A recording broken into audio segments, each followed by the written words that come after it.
왜 기도할 것인가? 지난주 우리는 왜 기도해야 하는가에 대해서 생각을 해봤는데요. 즉 기도의 이제 목적에 대해서 우리가 살펴보았다고 한다면 오늘은 어떻게 기도할 것인가 또는 무엇을 기도할 것인가 이런 측면에서 한번 생각해 보려고 해요. 왜 기도해야 되는가? 그 목적에 대해서 우리가 지난 시간 살펴봤는데 목적에 대해서는 우리가 알아요. 그와 같이 이루어지더라. 그러면 어떻게 또는 무엇을 위해서 기도해야 할 것인가 하는 것입니다.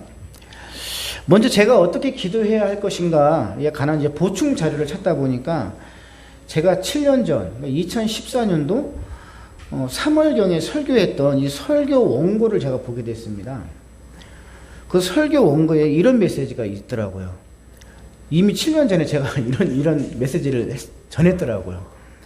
앞으로 2040년이 되면 한국교회 교인 수, 그러니까 한국의 이제 기독교인 수가 몇 명이나 될까 하는 것입니다. 2040년이 되면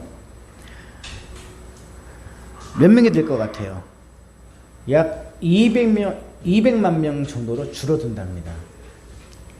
이것은 2014년도 3월 14일자 국민일보 미션면을 제가 참조했더라고요. 이 기사대로라고 한다면 앞으로 이제 19년이 지나면 83.3%가 주님을 떠나게 된다라는 얘기예요. 다시 말하면 성경에서 말하는 대로라고 한다면 80% 이상이 하나님을 배도하게 될 것이다. 이 얘기예요. 배도하게 될 것이다. 현재 우리나라 기독교 인구를 교계에서는 몇 명 정도로 주장하고 있냐면 대략 1000만에서 1200만 명 정도라고 이렇게 주장을 해요.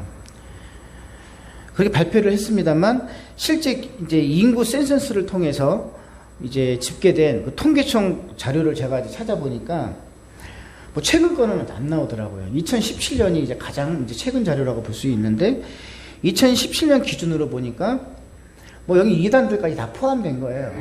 뭐 여호와 증인이나 뭐 통일교, 뭐 하나님의 교회까지 다 이제 그다음에 안식교, 하나님의 교회까지 다 포함된 숫자들이 이제 그들도 다 기독교라고 하니까 다 포함했을 때 967만 명이랍니다. 967만여 명이에요. 그러니까 제가 숫자까지 보니까 967만 5천여 명 이렇게 돼 있더라고요. 그러니까 약 967만 명 정도가 되더라.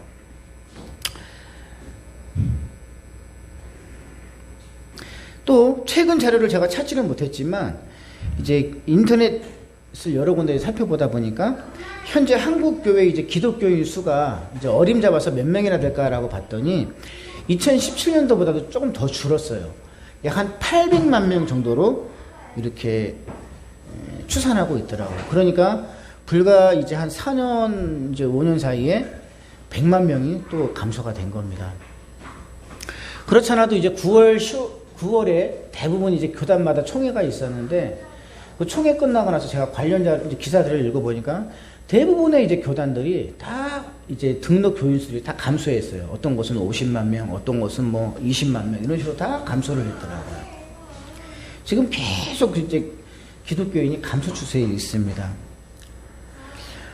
그런데요, 반면 2050년 앞으로 30년 후에는 이제 어떻게 될까 하는 겁니다. 그러니까 20년 후에는 기독교인들이 완전히 뭐 6분의 1로 줄어버리는 거죠. 그래가지고 한 200만 명밖에 안 남아요. 이제는 정말로 이제 별로 없어요. 우리나라에 5천만 명 넘죠 지금 우리나라가. 그런데 그 중에 한 200만 명밖에 기독교인이 없다라는 거예요. 몇 퍼센트일까요 기독교인이? 그 정도고. 또 그런데 반대로 30년 후에는 우리나라 안에 이슬람 무슬림들의 인구가 몇 명으로 추정하고 있냐면 약 300만 명으로 추산하고 있어요. 그렇게 될 것이다. 지금 현재 이렇게 추세를 본다고 한다면, 그러니까 어떻게 돼요? 오히려 기독교는 감소하게 되고, 이제 우리나라가 이제 어떻게 되냐 그러면 이슬람, 무슬림들이 더 많아지는 이제 그런 형국으로 바뀌어가는 것입니다. 참, 우리는 이런 위기 속에 지금 살아가고 있어요. 그래서 정말 우리가 깨어 있어야만 돼요. 그래서 예전처럼 그냥 교회 나와서 예배 드리고 뭐 이걸로 우리가 만족해야 할 때가 아니라 우리는 정말 엄청난 환란 속에 대환란 바로 그 속에 있다라고 우리는 생각하고 날마다 깨어 있어야 되고 긴장하고 애통하는 마음으로 기도해야 된다라는 얘기예요. 부르짖어서. 이와 같은 기사를 제가 이제 또 보다 보니까 데살로니가 후서 2장 말씀이 떠오르더라고요. 데살로니가 후서 2장에 어떤 말씀이 나오냐 그러면, 자, 이 얘기예요. 마지막 이제 환난 종말의 때가 이르기 전에 뭐가 임하냐 그러면 3절입니다. 읽어보실래요? 누가 어떻게 하여도 너희가 미혹되지 말라. 먼저 배교하는 일이 있고, 배교하는 일이 있다라는 거예요. 배교가 뭐예요? 제가 조금 전에 말씀드렸다시피 이제 19년 또는 20년 후에 기독교인들이 200만으로 줄어버린다 그랬잖아요. 지금 1000만에서 1200만으로 본다고 하는데 확 줄어버리는 거예요. 완전히. 드물어요. 진짜 막 찾아보기가 어려울 만큼 이제 그 줄어버리는 거예요. 한 200만 명으로. 그게 뭐예요? 배도예요. 배도. 배도라는 것이 뭡니까? 예수님의 도를 배반하는 것을 얘기하는 거예요. 예수님의 도를 배반하는 것. 즉, 기독교인들 다수가 하나님을 배도하는 것을 말하는 거예요. 기독교인들을 이제 포함해서 세상 사람들 거의 대다수가 이제 성경에 1도 관심이 없는 걸 말하는 거예요. 하나님의 말씀이 뭐예요? 성경이잖아요. 성경에 1도 관심이 없는 거예요. 관심이 없고, 믿지도 않는 걸 말하는 거예요. 이걸 배도라고 말하는 거예요. 그전에는 그럼 그리스도인들이 어떻게 살았을까요? 어쨌든 항상 성경 말씀대로 살려고 그나마 노력이라도 했다고 한다면 이제는 관심 자체도 없고 아예 무관심한 것을 얘기하는 거예요. 이것을 배도라고 얘기하는 거예요. 자, 배교하는 일이 먼저 일어난다는 거예요. 지구 종말의 때가 오기 전에 먼저 배도하는 일이 일어난다는 거예요. 그러니까 지금 우리 삶 가운데 지금 배교가 일어나고 있어요? 안 일어나고 있어요? 이게 엄청나게 일어나고 있는 거예요. 기독교 역사 가운데 이렇게 빠른 속도로 일어나고 있는 적은 없어요. 전 세계가 그래요, 지금. 자, 그리고 나서 뭐가 일어나면은, 자, 읽어보실래요? 저 불법의 사람, 곧 멸망의 아들이 나타나기 전에는 그날이 이르지 아니하리라. 그러니까 불법의 사람, 멸망의 아들, 4절에 보면 또 대적하는 자, 이렇게 세 종류로 표현을 했지만 한 존재를 얘기하는 거예요. 왜 어떤 존재냐 그러면 예수님께서 마지막 때에는 어떠한 징표가 있다 그랬죠? 거룩한 곳에 멸망에 가증한 것이 서거든, 이렇게 되어 있단 말이에요. 멸망에 가증한 것을 이제 사도 바울은 뭐라고 표현했냐 그러면 불법의 사람, 멸망의 아들, 대적하는 자. 자, 그러니까 우리 해석이 되죠. 예수님께서 마태복음 24장에 멸망에 가증한 것이 거룩한 곳에 서거든 그랬단 말이에요. 멸망에 가증한 것이 무엇일까라고 봤더니 데살로니가 후서 2장에 나오는 거예요. 그러니까 어떠한 상징을 말하는 것도 아니고 결국은 어떠해요? 어떤 사람을 얘기하는 거예요. 존재를 얘기하고 있는 거예요. 그러니까 앞으로 이제 이 어떤 대상을 얘기하고 있는데 이 대상이 어떠한 사람인데 이가 하나님 자리에 서서 이제 하나님만큼 추앙을 받고 숭배를 받는 것을 얘기해요. 근데 이때는 어떠한 현상이 일어난다? 전 세계 그리스도인들이 거의 다 예수님을, 하나님을 다 떠나서 배도하는 시대라는 거예요. 배도하고 그럼 결국 누구를 신처럼 섬긴다고요? 인간을. 그러니까 이제 세계 1인자를 아마 섬기게 되겠죠.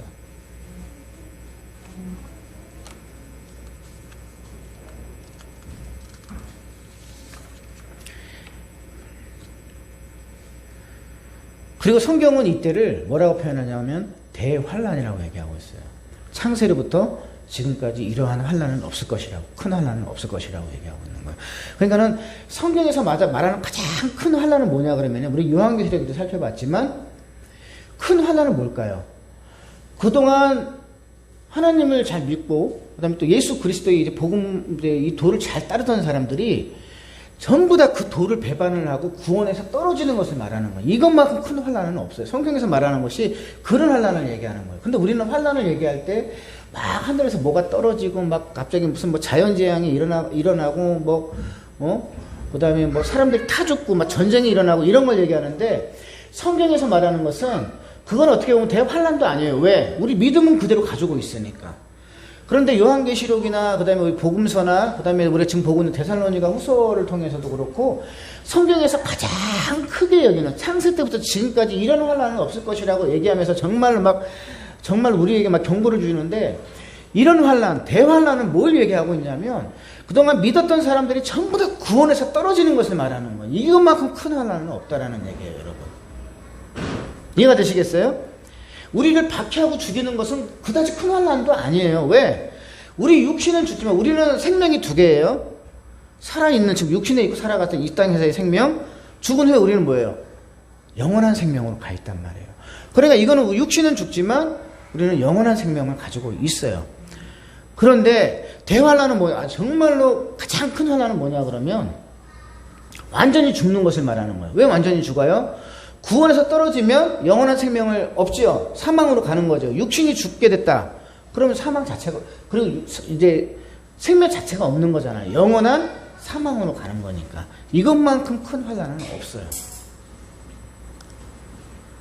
그런데 그때가 언제 일어나냐 그러면 첫째, 그 징조를 얘기하고 있는 거예요. 마지막 때에 많은 이들이 배교하는 일이 일어난다는 거예요. 여기서 배교라는 것은 소수를 얘기하는 거 아니에요. 우리가 지금 100명 정도로 얘기했다 그러면 80명, 90명이 전부 다 이제 떠나는 거예요. 세상으로 다 떠나서 하나님을 믿지 않는 것을 얘기하는 거예요. 1도 관심이 없어요. 하나님에 대해서. 그거 배신을 얘기하는 거예요. 배신. 믿다가. 그리고 나서 이 일이 이제 막 대폭적으로 해가지고 거의 세상으로 돌아갈 쯤에 이제 무슨 일이 일어나냐면 하나님의 거룩한 곳에 멸망에 가져가는 것이 딱 서가지고 하나님 자리에 서서 모든 사람들이 추앙을 하고 그를 숭배하는 그때라는 거예요. 근데 그때에 뭐가 임하신다? 종말이 임한다라는 거예요. 왜 그럼 종말이 임할까요, 여러분? 종말이 왜 임할까요? 그때에 구원을 보겠느냐, 믿음이 있는 자를 보겠느냐, 그 날을 감하지 아니하면 구원받을 육체가 없기 때문에 감하시는 거예요. 어쨌든 간에 구원하시기 위해서 그날을 감해가지고 주께서 강림하시는 것을 얘기하는 거예요.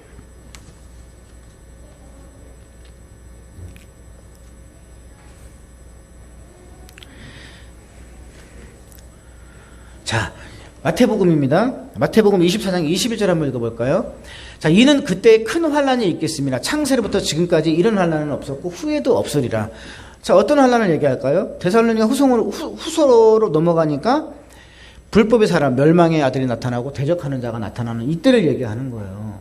모두가 다 배교하고 다 이제 주님 하나님을 다 배반하고 떠나는 이제 그때가 일어나는 거죠. 자, 그래서 이제 마태복음 이제 24장으로 넘어가면 예수님께서 이제 우리에게 말씀하신 거예요, 제자들에게. 자, 이는 그때 큰 환란이 있겠습니다. 창세로부터 지금까지 이런 환란은 없었고 후에도 없으리라. 그러니까 지금 최고의 창세로부터 지금까지 한 번도 우리가 겪지 않은 대환란을 지금 얘기하고 있는 거예요. 지금 우리는 그럼 어디 속에 있다? 대환란 속에 있는 거예요. 지금 되어가고 있는 그 시점에 지금 우리가 살고 있는 거예요, 여러분. 자, 그래서 멸망에 가져간 것이 거룩한 곳에 서거든이라 그랬단 말이에요. 멸망의 때가. 그럼 왜 그러면 주님께서 그때 오시는가? 왜 그럼 오시는가? 22절 읽어보세요. 시작. 그날을 감하지 아니하면 모든 육체가 구원을 얻지 못할 것이나 그러나 택하신 자들을 위하여 그날을 감하시리라. 택하신 자들을 구원하시기 위해서 오시는 거예요. 그때는. 더 이상 놔두면 다 구원에서 떨어진다라는 얘기예요. 이해되시겠어요? 그래서 제가 지난번에 이 부분을 설명을 할 때 뭐 있어요? 주님께서 오시는 날은 우리에게 엄청난 은혜라는 거예요. 빨리 오시는 게 우리에게는 은혜예요. 더디 오시면 우리는 어떻게 돼요? 결국은 믿음에서 다 떨어져요. 그 유혹에서 이기지를 못한다는 거예요. 자, 이제 앞으로 이제 10월 달이나 11월 달이 되면 이제 위드 코리아로 진입이 되고 백신 패스화를 한대요. 자, 백신을 패스화하면은 백신을 맞은 사람들은 이제 뭐라 그럴까요? 이득을 주고 이제 그 다음에 이제 백신을 맞지 않은 사람들에게 이제 페널티를 주는 거예요. 공공장소를 못 들어가요. 예를 들면 뭐 은행도 못 갈, 이제 그런 장소에 못 들어갈 것이고, 뭐 구청이든 관공서 못 들어가게 한다는 거예요. 그리고 이제 예배는 더더욱 못 드리게 하겠죠. 너네 예배 드릴 거야? 5일이면 이제 백신 안 맞으면 완전 금지 차단. 이렇게 돼버리는 거죠. 자, 그렇게 된다. 제도가, 제가 뭘 설명하려고 하면 그 제도가 그렇게 되고 있다라고 한다면 결국은 어떻게 될까요? 지금까지 뭐, 나름대로 어떤 것을 내가 백신 안 맞아라고 지켰던 사람들조차도 어떻게 될까요? 이제는 그 제도에 이기지 못하기 때문에 결국은 본인들이 항복을 하겠죠. 우리 신앙도 그와 같다라는 거예요. 이해가 되세요? 앞으로 그래서 지금 이 제도화가 그렇게 흘러가고 있는 거예요. 그러니까 차별금지법이나 동성애가 바로 우리의 믿음을 교란을 해가지고 구원에서 떨어뜨리려고 제도화가 돼가고 있는 거예요. 그처럼 그렇다라는 거예요.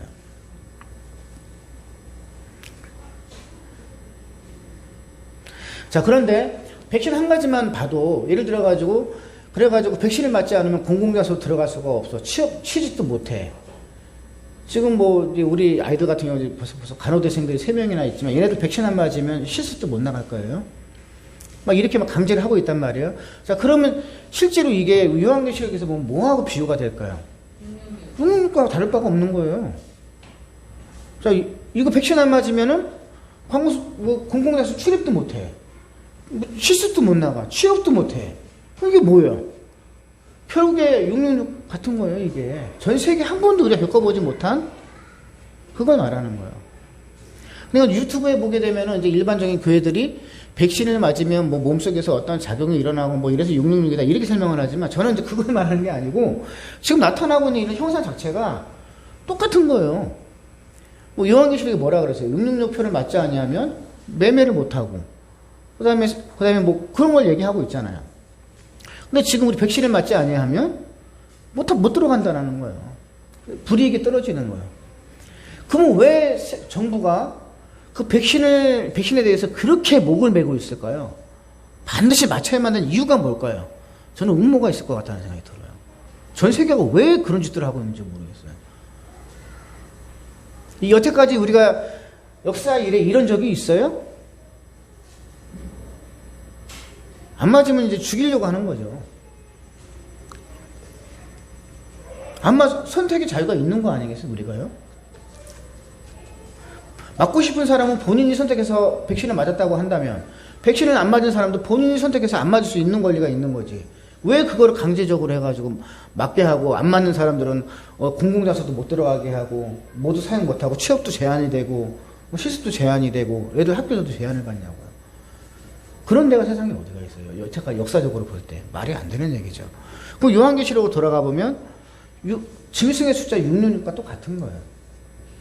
뭐가 다를 바냐고 상징적으로 보면 지금 우리는 그런 시대 속에 살아가고 있는 것입니다. 즉 배도의 때예요. 자, 첫째 교육 수준과 그 다음에 소득 수준이 높아지면서 나타나는 현상 가운데 대표적인 게 뭐냐면 하나님을 떠나는 이들이 많아졌어요. 두 번째 하나님을 대적하는 제도들. 제가 조금 전에 이제 비유로 설명을 드렸습니다만 하나님을 대적하게 만드는 이 제도들이 지금 계속 만들어지고 있어요. 차별금지법을 통해서 또는 동성애를 통해서 건강가족 기본법을 통해서 또는 WCC 또 다원주의를 통해서 또 지금은 정말로 이제 같은 정통 기독교라고 하지만 정통 기독교 안에서도 이제는 정말로 정통을 찾아보기가 어려울 정도예요. 저도 같은 교단의 같은 목회자들끼리도 정말로 헷갈릴 정도예요. 너무나 무질서해요. 복음에 대한 질서, 성경도 지멋대로 해석해가지고 지 마음대로 해대고 앉아있고 하나님을 두려워하지를 않아요. 다 사기치고 앉아있는 거. 그런 사람 너무나 많다는 얘기예요. 그런데 성경에서 뭐라고 되어 있어요? 마지막 때의 가장 큰 환난, 마지막 때의 징조가 뭐예요? 곳곳에서 뭐가 일어난다?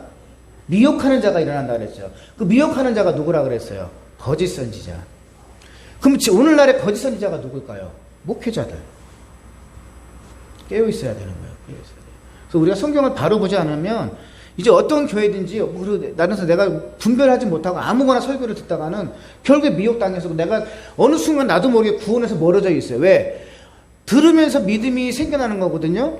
나도 판단하지 못하고 자꾸 듣다 보면 어느 순간 내가 이게 옳은 줄 알고 점점 가다 보면 어느 순간 나는 구원과 멀어져 있는 거예요. 하나님과 상관없어져 있어요. 진리와 떨어져 있는 것을 얘기하는 거예요. 그렇기 때문에 마지막 대환란 때는 곳곳에서 미혹하는 자가 일어날지니 그 미혹하는 자가 곧 거짓 선지자라는 얘기예요. 가짜라는 거예요. 그럼 그 거짓 선지자가 오늘날 뭘 얘기하고 있냐면 목회자들을 얘기하는 거예요. 그리고 신학대학에 있는 교수들을 얘기하고 있는 거고요.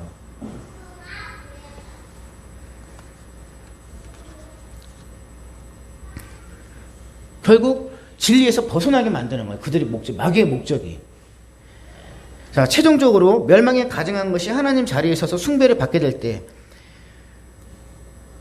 구원받을 사람이 없을 만큼 하나님의 말씀인 이 성경과 멀어지게 만들고 또는 성경을 버리게 만드는 것이 사탄의 목적이라는 겁니다. 여러분.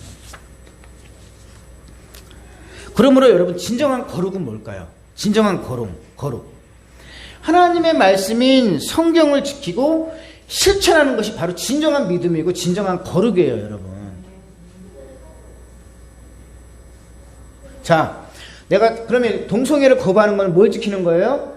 성경을 지키는 거예요. 차별금지법을 내가 거부하는 건 뭘 지키는 거예요? 성경을 지키는 거예요. 건강가족기본법을 지키는 건, 거부하는 건 뭐예요? 성경을 내가 지키는 거예요. 하나님의 말씀. 이게 성경이 뭐냐면 하나님의 인격이에요. 하나님의 형상이라고 말할 수 있어요. 그것들을 거부하는 것이 내가 하나님의 말씀을 지키는 것이고, 그 다음에 거룩인 거예요. 이게 진정한 거룩이고 경건인 거예요.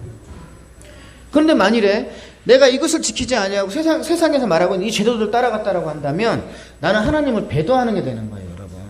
그래서 우리가 이제는 정말 순교를 각오하는 믿음으로 신앙생활을 해야 되는 거예요.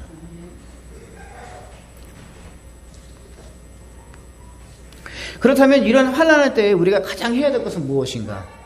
이제 우리 교회는 참 그동안 쉬지 않고 매일같이 예배당에서 하루도 쉬지 않고 항상 기도하시는 분들이 있어 너무나 감사합니다. 그런데 우리가 이제 보다 세부적으로 이제 생각을 해볼 때 무엇을 위해서 기도해야 될 것인가, 어떻게 기도해야 될 것인가 조금만 더 생각해 보려고 해요. 그동안 자리에 오셨습니다만 이런 환난의 때에 우리가 그럼 진정 무엇을 위해서 기도해야 될 것인가 하는 것입니다. 자, 몇 가지만 예를 들어 볼게요. 마태복음 17장에 보게 되면은 간질병에 걸렸다가 고침받은 아이가 있어요. 예수님께서 변화산에서 내려오셨을 때 어릴 때부터 간질에 걸려가지고 여러 번 죽을 뻔했던 이제 아이가 있었어요. 그리고 이제 그다음에 또 그 아이 아빠가 그 아이를 데리고 나왔는데 그 간질의 원인은 뭐였어요? 귀신 들렸기 때문이라는 거예요. 여러분, 그래서 귀신이라는 존재가 오늘날 있을까요, 없을까요? 있어요. 성경은 귀신을 얘기하고 있는 거예요. 오늘날 대부분의 사람들이 막 정신적으로 어떤 질병이 생겨나고 문제가 생겨나는 게 다 뭐냐? 그러면 사실은 뭐 세상에서는 말할 때는 뭐 우울증이나 스트레스를 얘기하고 좀 어떻게 보면 다 귀신하고 연관이 돼 있는 거예요. 귀신한테 미혹당하고 좀 속고 앉아 있는 거예요. 그래서 자, 결국 예수님께서 내려오셔가지고 그 귀신을 쫓아냈어요. 그 아이가 이제 치유를 받았단 말이에요. 그 병에 나왔는데 예수님께서 제자들에게 하신 말씀이 있어요. 그럼 어떻게 그 병을 치유할 수 있을까? 귀신을 쫓아낼 수 있을까? 기도라는 거예요, 기도. 그리고 다른 곳에서는 이러한 이유는 금식과 기도밖에 없다라고 또 얘기하고 있죠.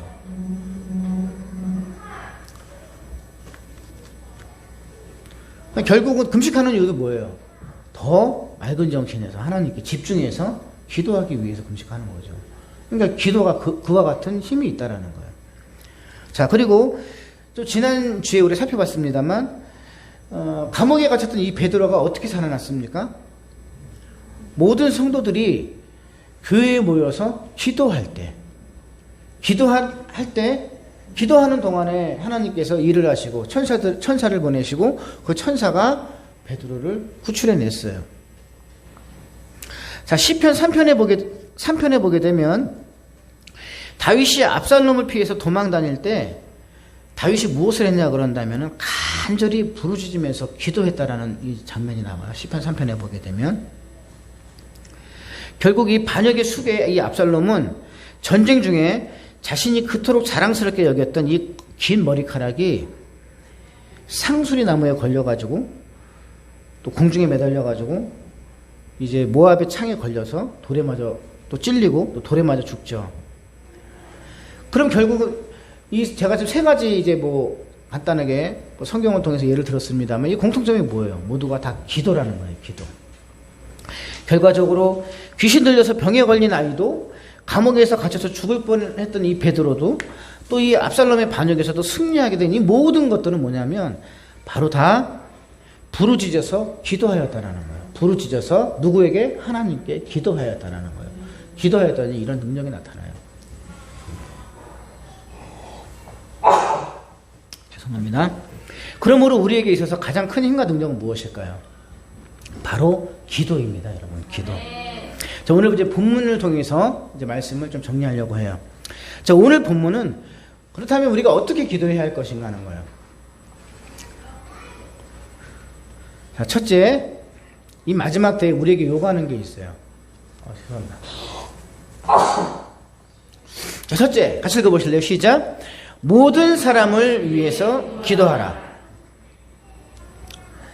이는 우리의 기도에 우리가 어떤 사람을 포함시킬 것인가에 대한 가르침을 얘기하고 주시고 있는 거예요. 기도할 때 우리가 어떤 사람을 포함해서 기도해야 될까요, 여러분?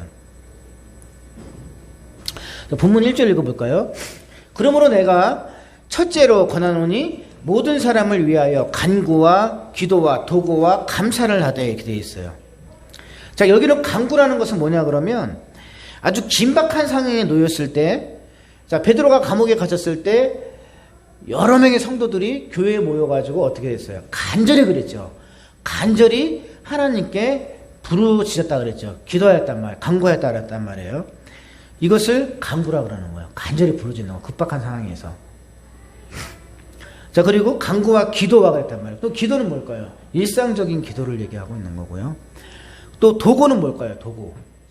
도구는 중보 기도를 얘기하고 있는 거예요. 누구누구를 위한 기도. 일상적으로. 이제 긴박한 상황이 아니고 이제 그걸 얘기하고 있고요. 그리고 이제 감사는 하나님의 은혜를 생각하면서 올려드리는 감사 기도를 얘기하고 있어요. 즉 모든 사람을 위해서 간구하고 기도하고 모든 사람을 위해서 중보하고 감사 기도하라는 거예요. 그러니까 어떤 사람을 내가 선택할 것인가 그런 차원이 아니라 모든 사람들을 위해서 하라는 거예요.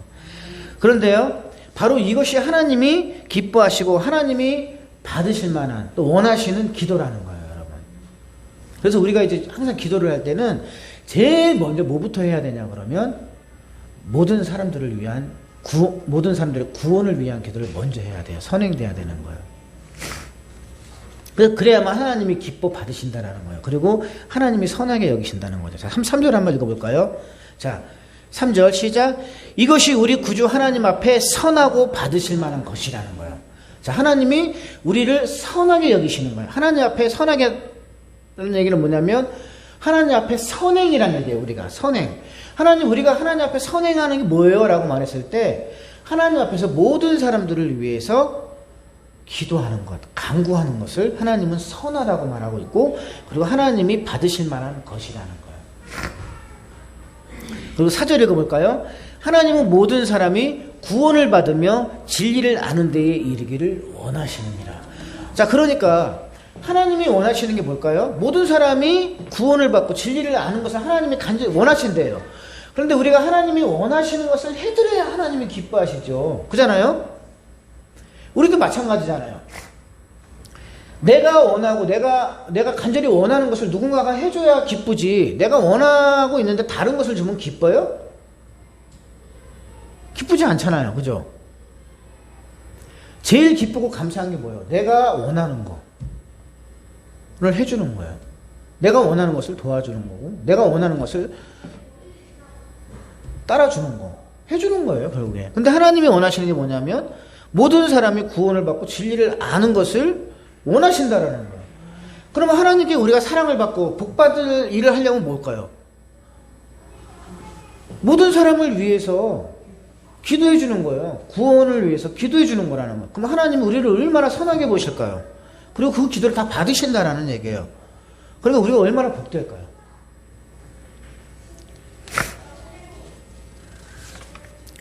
여러분 기억하시기를 바랍니다. 하나님이 원하시는 기도는 모든 사람이 구원을 받고 진리를 아는 것이라는 거예요. 그러니까 이것을 위해서 우리가 기도하라는 거예요.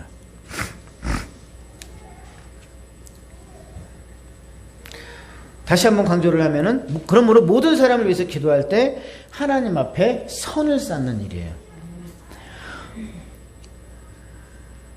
그리고 이것이 하나님이 받으실 만한 기도라는 거예요. 그러므로 대환란이 임박하니 말세리 지말의 때에 무엇보다도 우리가 우선적으로 해야 할 기도는 무엇이냐면 모든 사람의 구원을 위해서 또한 복음을 받아들일 수 있도록 간구하고 기도하는 것이 최우선이라는 거예요, 여러분. 그래서 우리가 이제 열심히 기도도 잘 해왔지만 항상 기도를 할 때 항상 제일 먼저 이거부터 하자는 얘기예요. 모든 사람을 위해서 먼저 우리 한국 제일 먼저 믿는 자들을 위해서 우리 한국에 있는 우리 조국에 있는 모든 교회와 성도들을 위해서, 그 다음에 또 믿지 않는 모든 자들을 위해서, 또 그리고 전 세계 모든 이들을 위해서 우리가 먼저 간략하게 하나님 앞에 간구할 수 있기를 바랍니다. 자, 두 번째, 성경에서 우리에게 요구하시는 기도가 있어요. 어떻게 기도할 것인가? 자, 모든 사람들을 위해서 기도하되 구체적인 것이 있어요. 또 읽어볼까요? 같이 읽어볼까요? 시작. 특히 임금들과 높은 지위에 있는 사람들을 위해서 기도하라.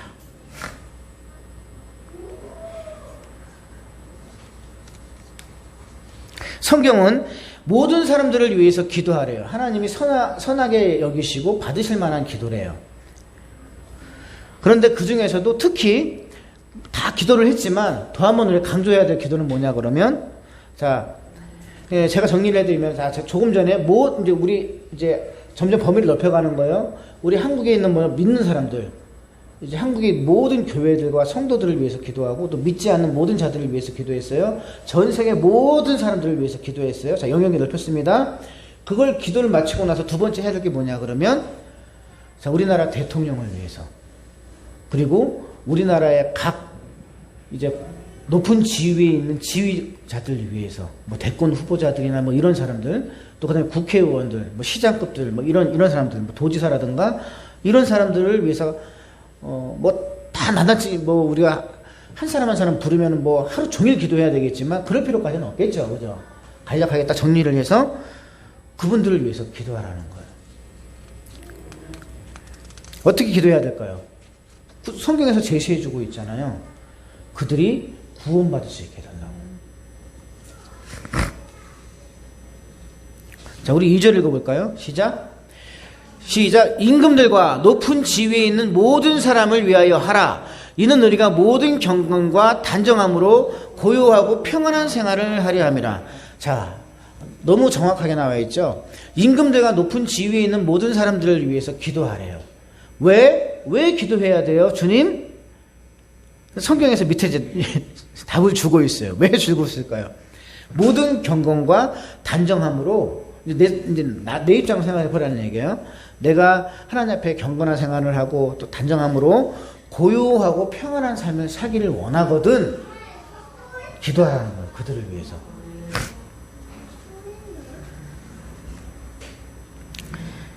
다시 한번 말씀드리면, 우리 믿는 자들이 그리스도인다운 품성과 도덕적인 삶을 살 수 있도록 고요하고 평안한 생활이 지속될 수 있게 해달라고, 할 수 있게 하기 위해서 임금들과 높은 지위에 있는 사람들을 위해서 간구하라는 거예요. 기도하라는 것입니다. 여러분, 임금들과 높은 지위에 있는 사람들을 위해서 기도하라고 하니까 여러분들 마음속에 딱 떠오르는 이름들이 누군가요? 대통령부터 시작해가지고 막 여러 뭐 도지사들 이름들이 막 떠오르죠. 그들을 위해서 기도하고 싶어요, 솔직히? 난 기도하고 싶지 않고 저주하고 싶거든요. 그런데 성경에서 기도하라고 하니 축복하고 기도해야 되겠죠. 자, 이 말씀이 이제 사도 바울을 통해서 이 서신이 전달될 때 어떤 상황이었냐 그러면, 여러분 어떤 상황이었을까요? 임금들을 위해서 기도하래요. 어떤 상황이었을까요? 임금들을 위해서 기도하라는 그 상황, 그때가 기독교인들이 막 사자굴에 들어가가지고 원형 경기장에서 사자에게 물어 뜯기고, 막 그 다음에 불에 타 죽고, 그 다음에 가족이 다 벗겨주고, 이렇게 핍박을 당하면서 순교를 당하는 그 시대예요.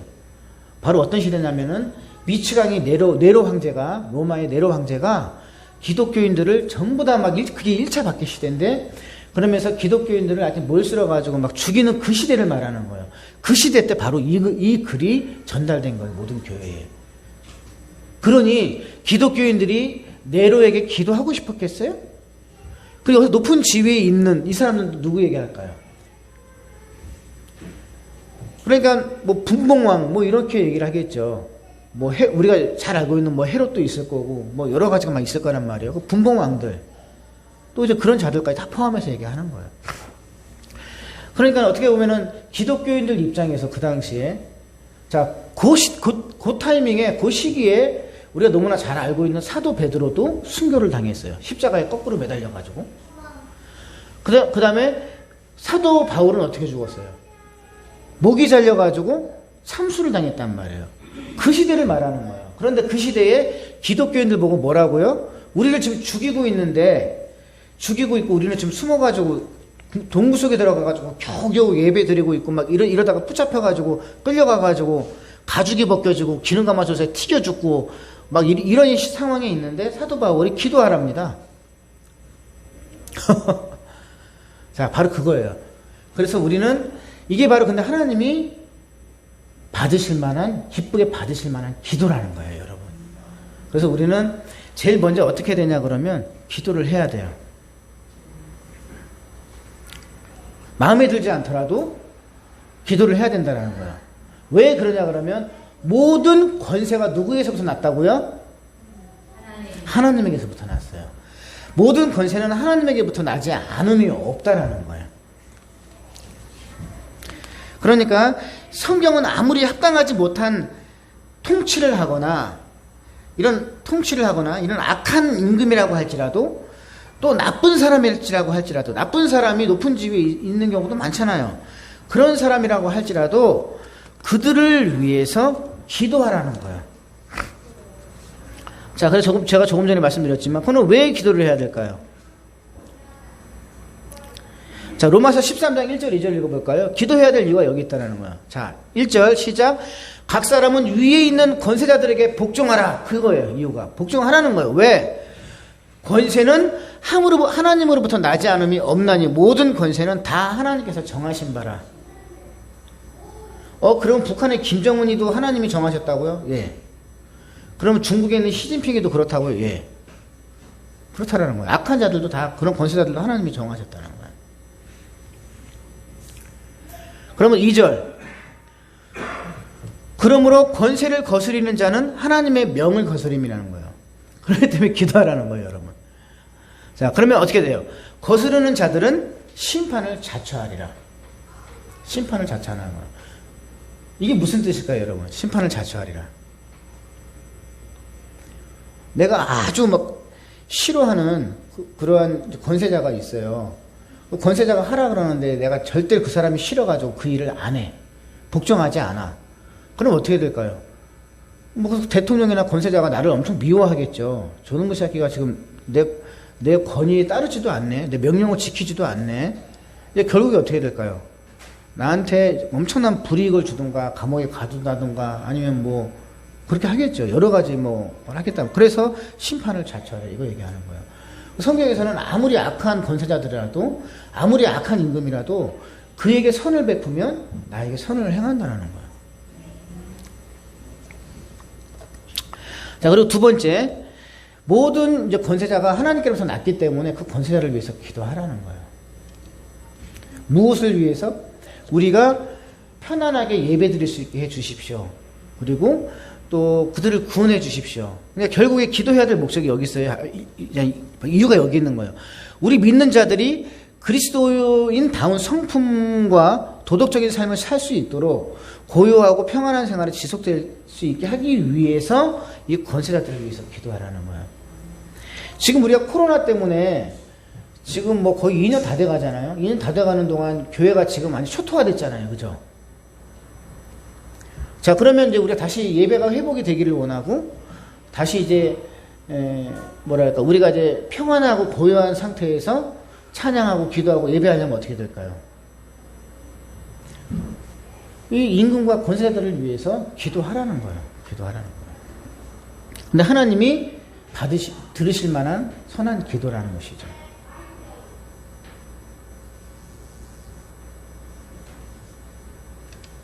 아이고, 넘어갔네요.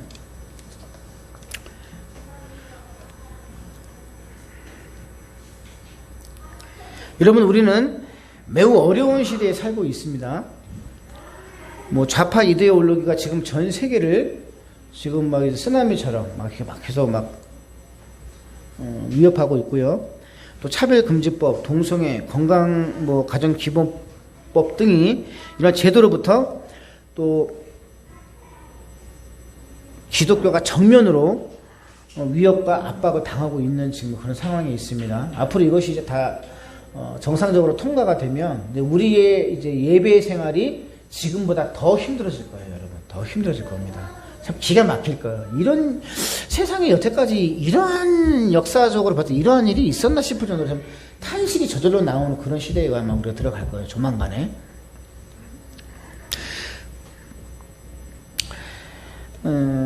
대형 식당은 아직도요, 외부에 줄 서서 기다리는 사람들이 넘쳐나고 있어요.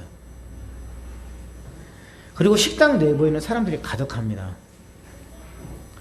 또 출근 시간대에 버스나 지하철은 여전히 사람들로 가득하고 붐벼 있어요. 그러나 유독 교회는 통제를 당하고 있고 예배를 드리지 못하게 하고 있고 기도도 못하게 하고 있어요. 왜? 통성으로 기도하지 말라 그러죠. 뭐 기도하면 이제 잡아가 주세요. 또 그리고 기독교인들이 모이지도 못하게 하고 있잖아요.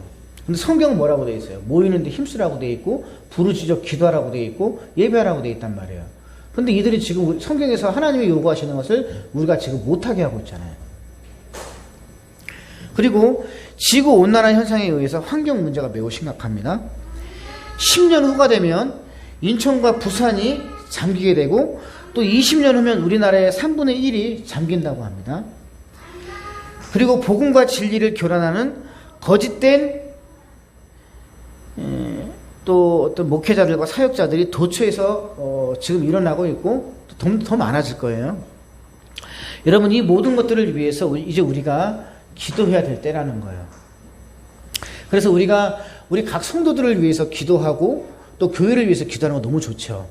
그러나 이것보다도 먼저 우선시 돼야 될 것이 무엇이냐면 모든 사람들을 위해서 기도하고 그 다음에 또 임금들과 그 다음에 높은 지위에 있는 사람들을 위해서 반드시 기도해야 된다는 거예요. 그것이 결국은 우리를 위해서라는 거예요, 여러분. 그리고 나서 이제 교회를 위해서 그리고 또 우리들의 개인의 기도를 위해서 그렇게 순서적으로 기도를 해 나가야만 되는 겁니다. 그리고 이것이 하나님이 원하시는 기도라는 것. 즉 하나님은 모든 이들이 구원받기를 원하시고 진리를 알기를 원하신다는 것. 그래서 때로는 우리가 불의하고 밉지만 하나님의 뜻으로 세워진 이 권세자들의 구원을 위해서 기도를 하도록 합시다. 그리고 모든 사람들을 위한 기도, 특히 이제 임금들과 높은 지위에 있는 자들을 위해서 기도하는 것은 뭐다? 하나님이 기쁘게 받으실 만한 기도이고 또 우리를 하나님 앞에 선한 일을 하는 일이라는 것 여러분 기억하시고 저와 여러분 모두가 실천하는 또 성도요 교회가 될 수 있기를 예수님의 이름으로 축원합니다. 자, 기도하겠습니다. 사랑과 은혜가 많으신 하나님 아버지, 또 이 나라 조국을 생각하면 참으로 염려가 되고 걱정이 됩니다. 또한 교회에 대한 권세자들의 행위를 보면 분노심이 생깁니다. 하지만 모든 권세자들을 하나님이 세우셨고 복종하며 기도하라는 말씀을 생각하면서 그들의 구원을 위해서 기도하오니 그들에게 은혜의 성령을 부어주셔서 구원해 주시고 또 진리를 받아들일 수 있게 하여 주시옵소서. 또 하나님의 사랑